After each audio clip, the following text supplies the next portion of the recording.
Yang ketiga, di sini dikatakan, tetapi kamulah bangsa yang terpilih, imamat yang rajani, bangsa yang kudus. Kita dipilih bukan karena kita hidup kudus terlebih dahulu, tapi kita dipilih untuk hidup dalam kekudusan.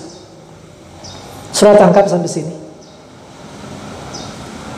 Berapa banyak orang yang menyebut diri Kristen, tapi sama sekali tidak mementingkan kekudusan. Kristen iya, tapi hidup sangat tidak bermoral. Moralitasnya sama dengan moralitas dunia. Tidak mementingkan kekudusan.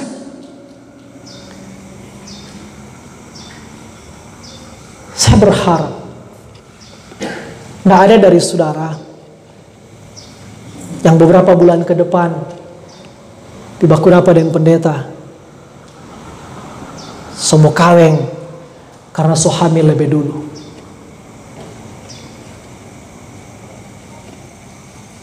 Berapa banyak anak muda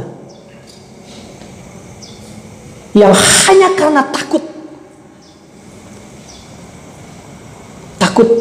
kehilangan pacar yang cantik, pacar yang ganteng, pacar yang kaya, takut tidak menikah, akhirnya melunturkan prinsip-prinsip kekudusan, tidak mementingkan kekudusan.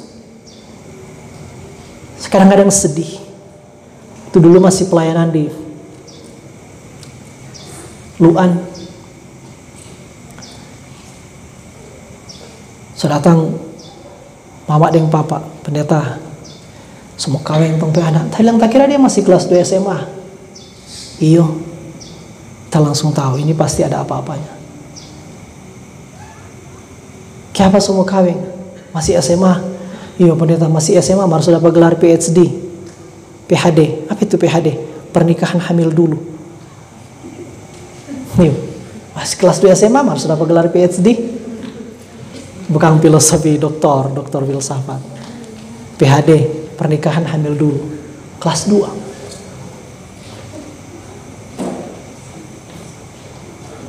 Kawin. Nggak reki 2 tahun, so bubar.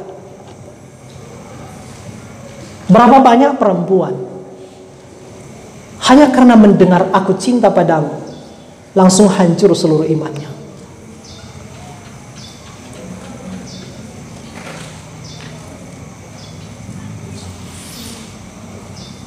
Berapa banyak anak muda gereja di Tondano yang masih peduli dengan kekudusan hidup.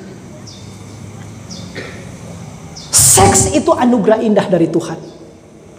Seks itu bukan dosa. Perhatikan ulang kalimat tadi. Seks itu anugerah indah dari Tuhan. Tapi ada wadahnya. Di mana? Di dalam ikatan pernikahan yang kudus.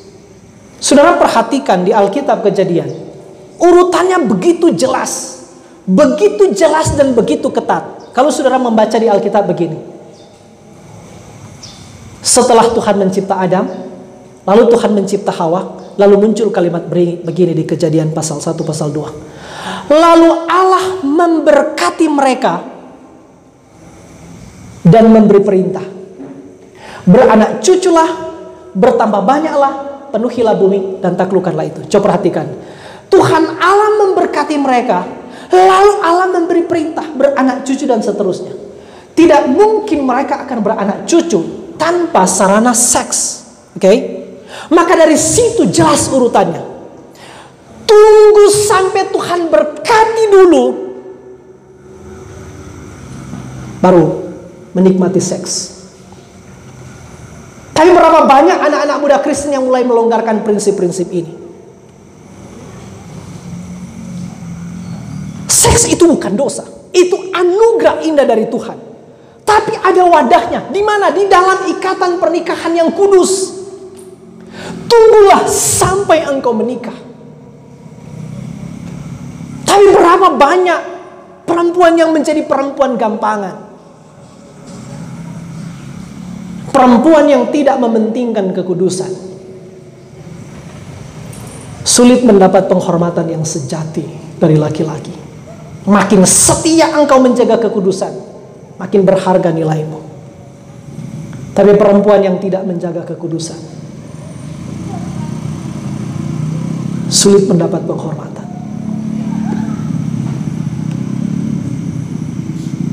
Perhatikan kalimat berikut. Perempuan bodoh. Dengar ya. Perempuan bodoh memberikan seks untuk mendapatkan cinta. Sudah tangkap maksudnya?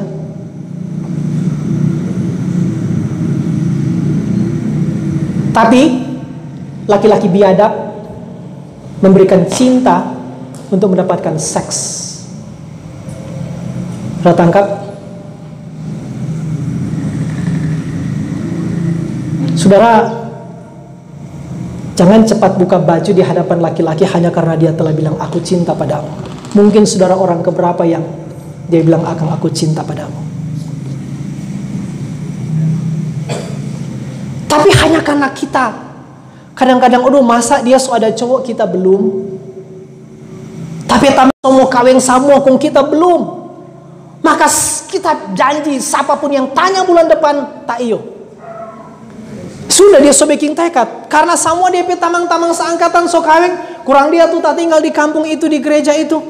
Pokoknya siapa jo tuh tanya bulan depan tak langsung iyo. Maka akhirnya apa? Gereja menjadi bukan komunitas orang-orang kudus. Gereja dipanggil untuk hidup dalam kekudusan. Laki-laki, perhatikan kalimat berikut. Perhatikan kalimat berikut, saudara-saudara. Laki-laki sejati. Perhatikan ya. Laki-laki sejati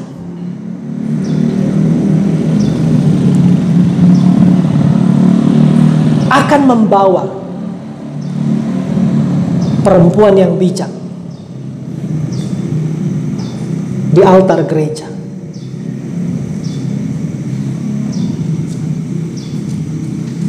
Tapi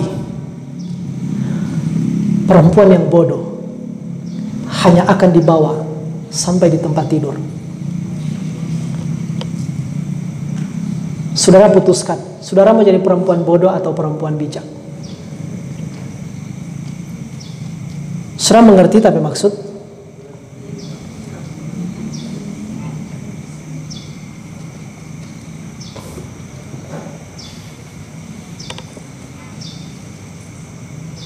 Saudara dengar kalimat berikut. Dengar.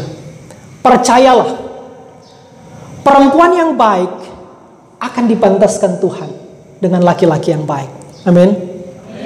Sebaliknya, percayalah, laki-laki yang baik akan dipantaskan Tuhan dengan perempuan yang baik. Kuncinya adalah jagalah kekudusan. Percayalah, Tuhan tidak akan membiarkan engkau hidup dalam kesendirian.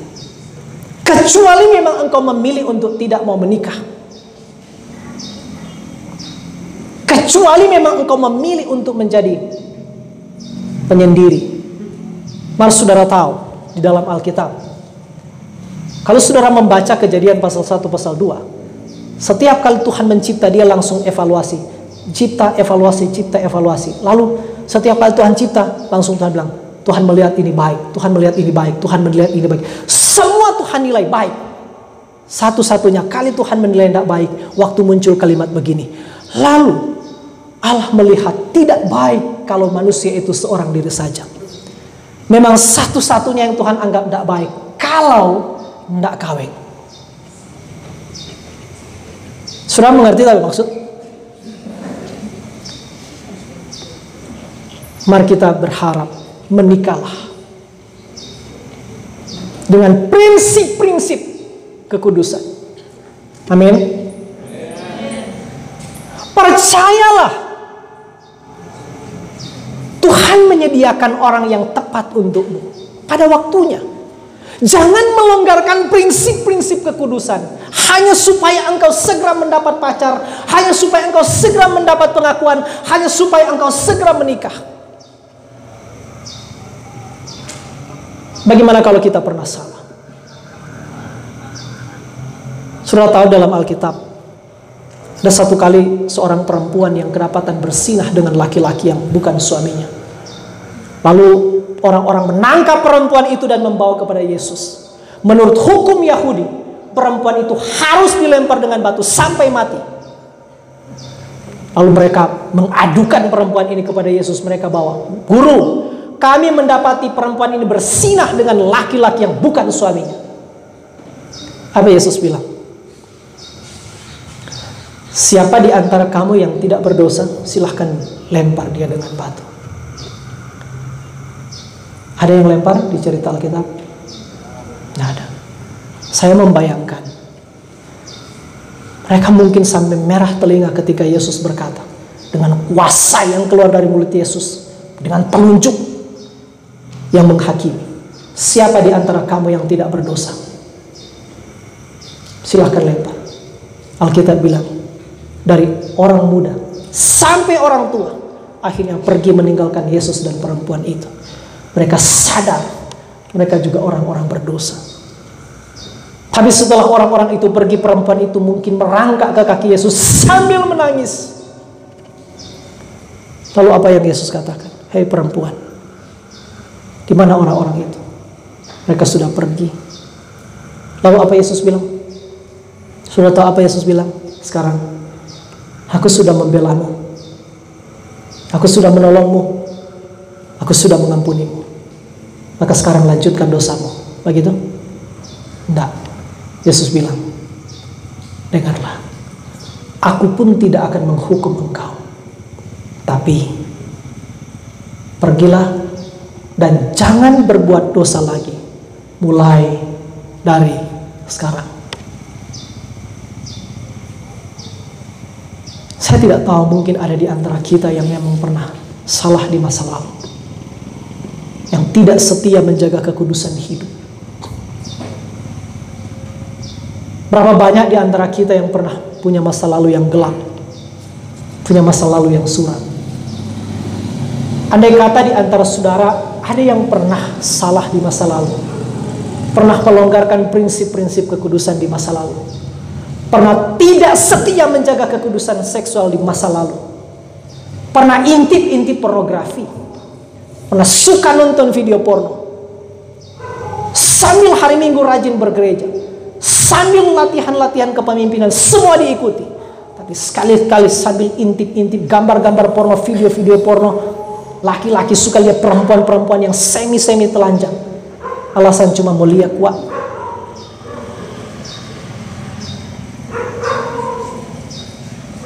Saudara tahu, dengar kalimat berikut.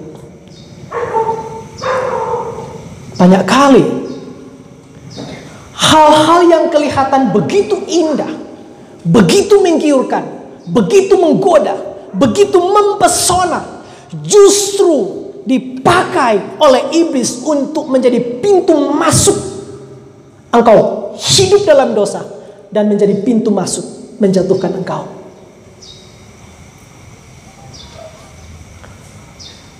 Hal-hal yang kadang-kadang enak didengar, enak dilihat, belum tentu benar. Saudara, saya ambil contoh. Waktu di Kejadian di Taman Eden, sudah tahu satu kali Yesus bilang begini, Pak Adam dan Hawa, "Semua pohon dalam taman ini jangan kamu makan buahnya. Kalau engkau makan ataupun raba, engkau pasti mati." Tidak lama iblis datang. Apa iblis bilang? Kira-kira begitu ya. Iblis menyamar menjadi seperti apa? Ular. Bukan ular itu iblis ya. Iblis menyamar seperti ular. Jadi DP nama ular kerasukan setan. Ya datang. Iblis bilang apa? Tuhan dah bilang toh semua yang boleh makan. Coba lihat. Tuhan bilang semua boleh makan, tapi yang pohon itu jangan. Mari iblis putar sedikit saja. Iblis bilang, Tuhan dah bilang panggon itu semua yang boleh makan. Cuma dia putar sedikit.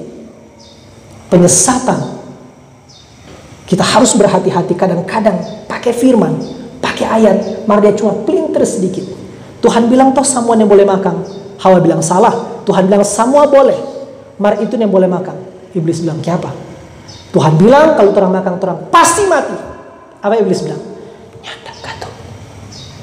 Nah, kita mau bilang sebenarnya kalau ngoni makan, ngoni tidak mau mati.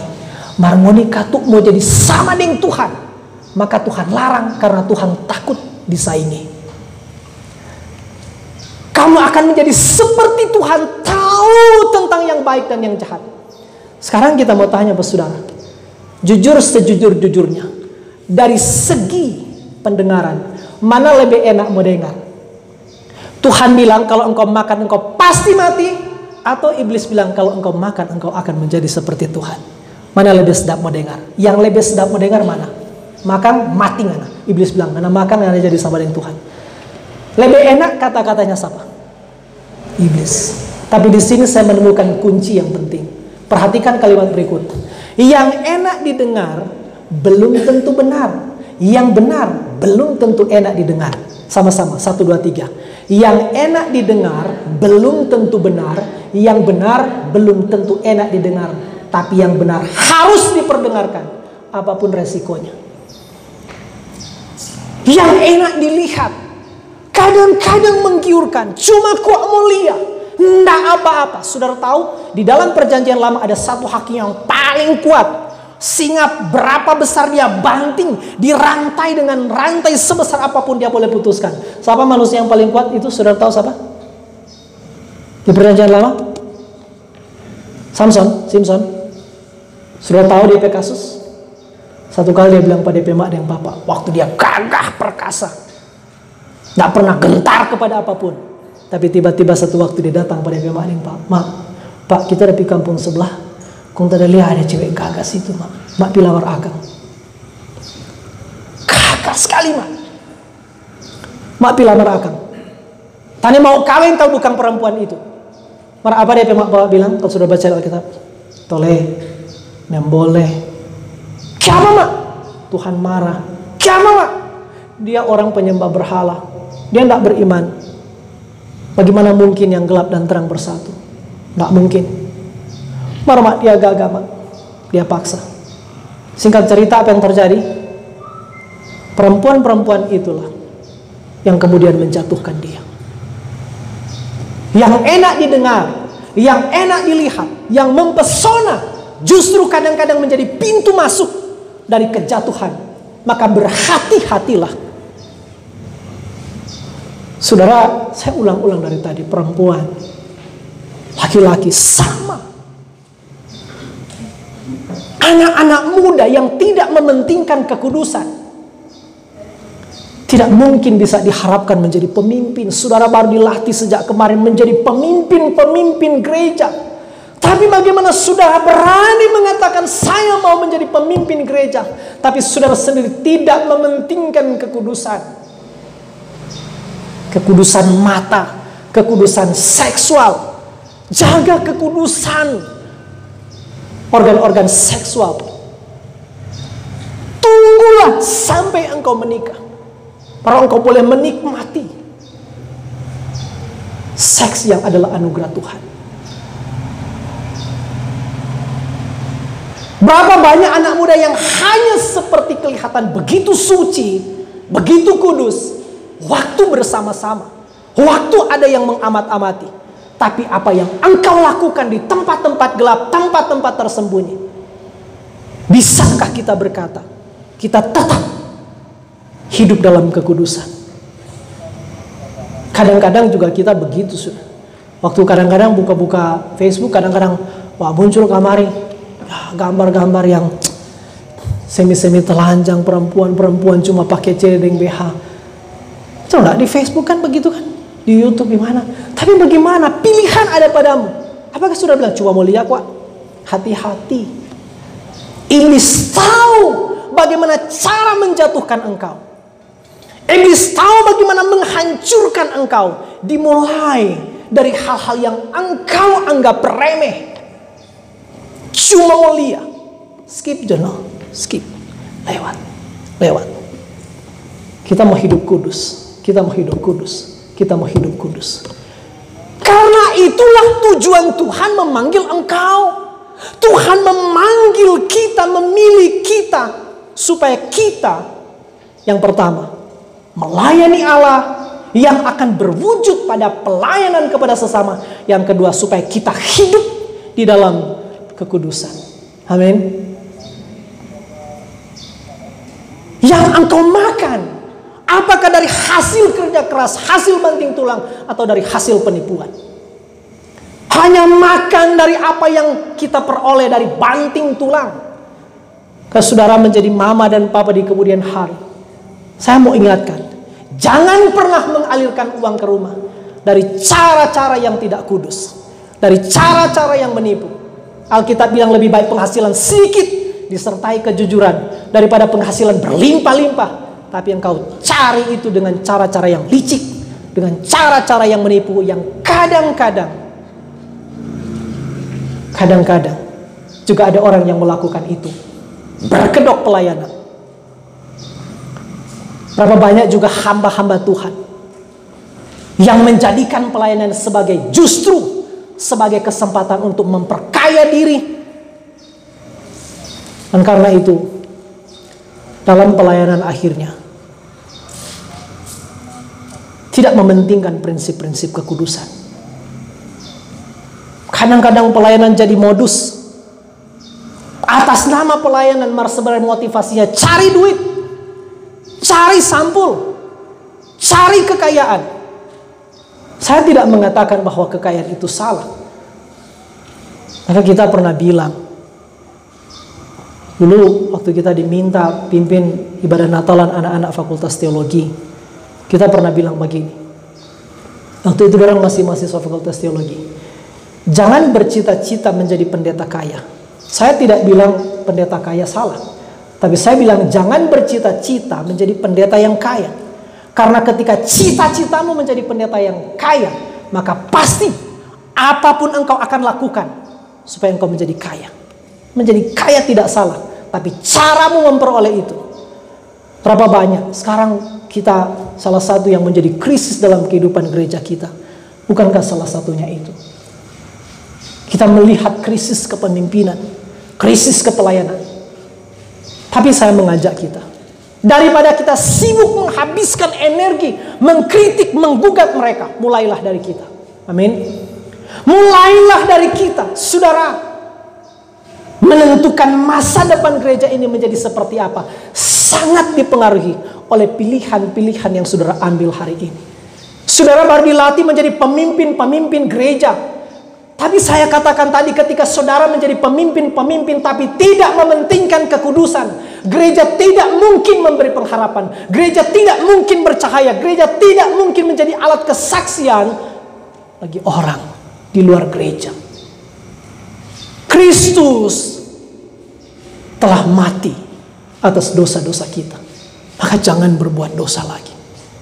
Kristus telah mencurahkan darahnya untuk keselamatan kita, maka jangan lagi kita secara sadar dan sengaja berbuat dosa. Berhentilah berbuat dosa. Hiduplah di dalam kesucian.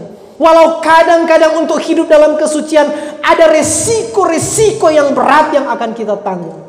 Tapi percayalah, hanya orang-orang yang mementingkan kekudusanlah yang akan berjumpa dengan Tuhan. Amin. Di mana itu ditulis di dalam Ibrani? Sebab tanpa kekudusan tidak mungkin orang melihat Tuhan. Sudah dipanggil untuk melayani Allah, sudah dipanggil untuk hidup dalam kekudusan.